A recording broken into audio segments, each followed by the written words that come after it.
What's up everyone, Shadowverse Worlds Beyond launched few days ago and I have been grinding non-stop to figure out which classes are absolutely dominating right now. I'm talking about a complete beginner's perspective here. I have never touched the original Shadowverse, so this is my raw, honest first impressions after 48 hours of non-stop gameplay.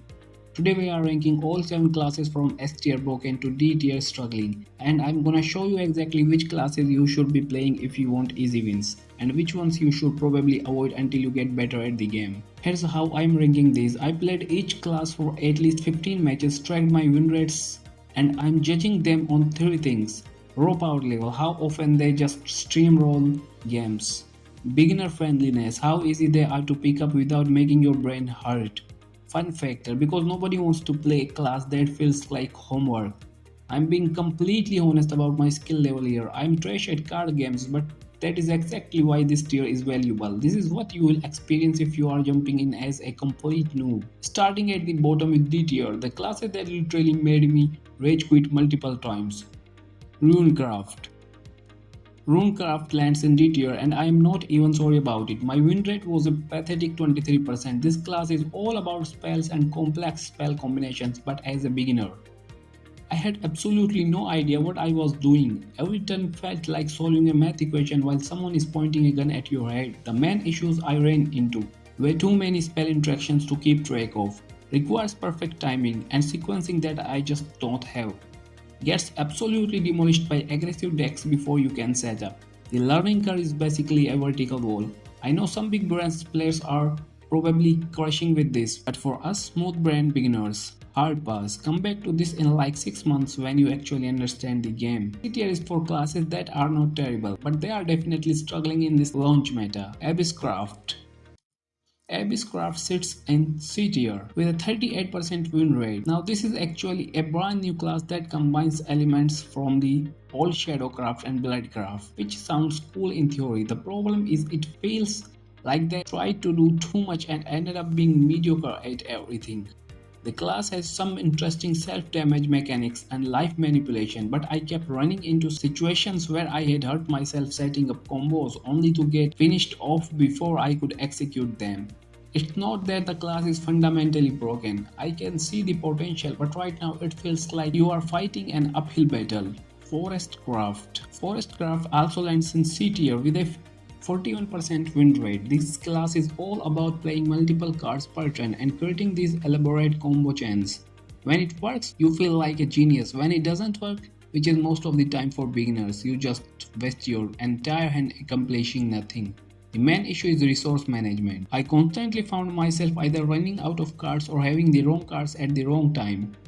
Plus everyone is playing aggressive decks right now, and Forestcraft needs time to set up that it just doesn't get. Next we have B tier. B tier is where we start getting into actually playable territory. Classes can win games and won't make you want to throw your phone. Swordcraft sits in B tier with a solid 58% win rate. This class is probably the most straightforward in the entire game. You play efficient followers, you attack face, you win. The new Swordcraft cards are pretty decent and the class has the nice mix of early pressure and late game treats. What I like about Swordcraft is that even when I made obvious misplays, the class was forgiving enough that I could still pull out wins.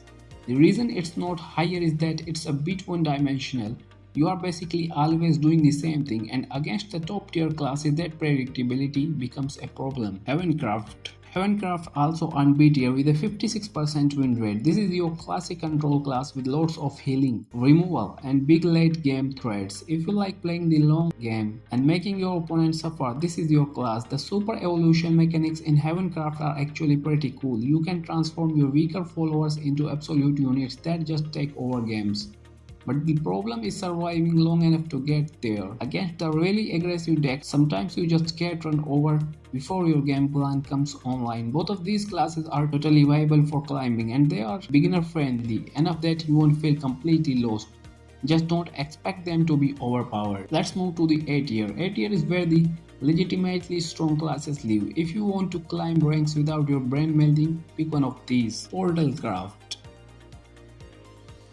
Portalcraft earned this spot with a 67% win rate and some absolutely disgusting combo plays. This class is all about artifacts and resonance mechanics that let you cheat out powerful effects. The super evolution here is nuts. You can basically build massive board stats out of nowhere. What makes Portalcraft so good is that it has answers to everything. Aggressive deck, you have early game artifacts. Control matchup, you have late game bombs. The learning curve is definitely there, but it's not as pushing as Runecraft.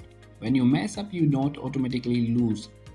The reason it's not S tier is that it does require some planning ahead. You can't just mindlessly play cards and expect to win. But honestly, if you put in like 10 hours learning this class, you are going to see serious results. I had multiple games where I was completely behind on board, then dropped some artifact synergies and suddenly I am threatening lethal. This class rewards good decision making without punishing you for not being a 200 IQ chess master. And finally we have S tier, the classes that are absolutely busted right now and we will probably get nerfed within a month. Dragoncraft. Dragoncraft is sitting at the top of S tier with an absolute disgusting 74% win rate. This class just does everything you want to do in a card game. Fast ramp mechanics lets you play expensive cards way earlier than you should be able to, and those expensive cards just end games on the spot. The new Dragoncraft cards are completely bonkers. Cards like Primordial Dragon Berserker single-handedly won me games I had no business winning. Even when I made terrible plays, I was still winning because the raw power level is just that high. What's really broken is how forgiving the class is. Miss your early ramp. No problem, you have catch-up mechanics. Behind on board. No problem, your big dragons clear everything and threaten lethal. It's like playing on easy mode. And for good reason, if you want to climb fast, you don't care about playing the most honorable deck, just play dragons, you will thank me later. The only weakness I found is that sometimes you can get rushed down before you stabilize, but that is a 1 in 10 occurrence. 90% of the time you are just going to overpower your opponent with superior card quality. Okay, so if you are brand new like me, here is my actual advice. Start with Dragoncraft. It's completely broken and very forgiving. You will win games while learning the basics. Second choice is Portalcraft. Is still very strong but requires a bit more thinking. Avoid Runecraft at all costs. Save yourself the mental anguish.